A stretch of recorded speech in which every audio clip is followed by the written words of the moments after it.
Liz Cheney was not the only focus of Donald Trump's ire tonight. When he was on stage in Michigan, the former president also went after one of his former top aides. Her and that idiot John Bolton, who was so stupid. But I loved him. You know why? He'd come into a room with me, would never say anything, and I'd be with foreign leaders, and I didn't even have to act tough because they said, look, that moron, John Bolton, he's crazy. He's the one with Dick Cheney got Bush to go into the Middle East, right? Trump is going to go to war with us. And you know what would happen? They'd give me everything I wanted because the guy's a nut job. Would you believe me if I told you that he was also his national security advisor? Ambassador John Bolton joins me now. And Ambassador, one, that was your first time hearing that, I should note. Two, Trump hired you, of course, about 10 years after you worked for President Bush. Your positions on military action were hardly a secret. What is your response to what you heard tonight? Well, it's I'm glad I'm still on his mind, and the comments are typically juvenile. It's yet another demonstration, I think, why he's not qualified to be president. He can't carry on a policy argument. He responds with ad hominem attacks when it suits him. But I'm glad I may have served the country's purposes by intimidating a few foreign dictators. If I did that, I'll sleep happily tonight. Yeah, I mean, it's remarkable to hear it, given he directly hired you. I mean, I remember when you were coming into the White House for job interviews, basically, we'd see you going into the Oval Office through the West Wing entrance.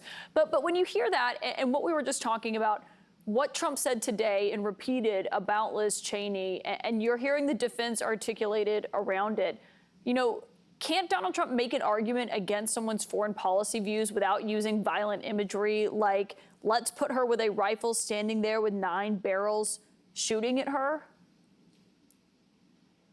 Well, I think this is very typical Trump. If you disagree with him, it's not because of some substantive policy disagreement.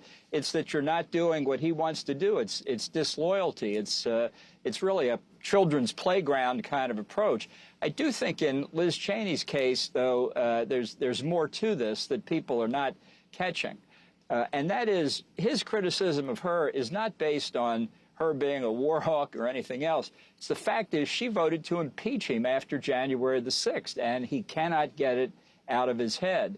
And that's why, notwithstanding the comments were not about a firing squad directly, but about being in combat, it would be a pretty unusual situation in the field for one lone American soldier suddenly to be confronted by 9 enemy soldiers pointing their rifles at her head.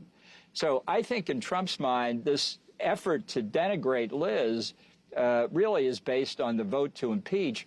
And in his mind, this violent image is very real, and it's disturbing. It's not the first time it's come up, and it's just typical of the way he goes after people. When you're on the wrong side of Trump, there's no hope for you in his mind. But on the foreign policy front, I understand you're saying it has nothing to do with her views. It's just because she criticized him for January 6th for trying to overturn the election and was on the committee that led that investigation, the January 6th committee. He said that Cheney wanted to stay in Iraq. But look back at his record as commander-in-chief, he kept troops in Iraq. He kept troops in Syria. He ordered the strike against the Iranian general Soleimani. I mean, when you look at what he's saying she did and what he actually did as commander-in-chief, I think that's also worth a view. Well, he never makes a mistake. It's always somebody else's mistake. I mean, the withdrawal from Afghanistan, for example, although he's criticized Joe Biden, it was the Trump-Pompeo withdrawal agreement with the Taliban that Biden was carrying out. And that turned out to be a terrible mistake for the United States. But that gets into the substance of the policy disagreement, and Trump just isn't capable of carrying on a sustained discussion there. He translates that sort of thing into a direct attack. And he's very good. He's found a way to say things that are really outrageous, but with enough of a qualification that he can slough it off later. For example, saying he wants to be a dictator, but just on day one. Some people hear dictator and they don't hear just the day one part. But it allows Trump to work both sides of the street. And that's what he's done here. He's projected an image of violence against Liz Cheney, but then said, no, I'm just criticizing her because she's a war hawk. Yeah, and you can criticize Biden certainly for the execution. Many have, many in his own party. But I remember when Biden said he felt like he needed to live up to that agreement that Pompeo and Trump had with the Taliban. And so he viewed that as following in that presidency. Overall, as we're talking about what happened 4 years ago and what this looks like, we're about to hit Tuesday night. And there's, we're hearing from the Harris campaign, they think Trump's going to come out and accept the results regardless. Do you think Trump will accept the results of the election if they're not in his favor on Tuesday? No, I don't think so. And I think we should be ready for it. People are already talking about the litigation that's been filed before Election Day. I actually think that's a good thing. I think the more issues that it's getting late now, obviously, but the more issues that are litigated before the election, the better. In 2020, Trump complained only after he knew what the results were, when he really knew he had lost.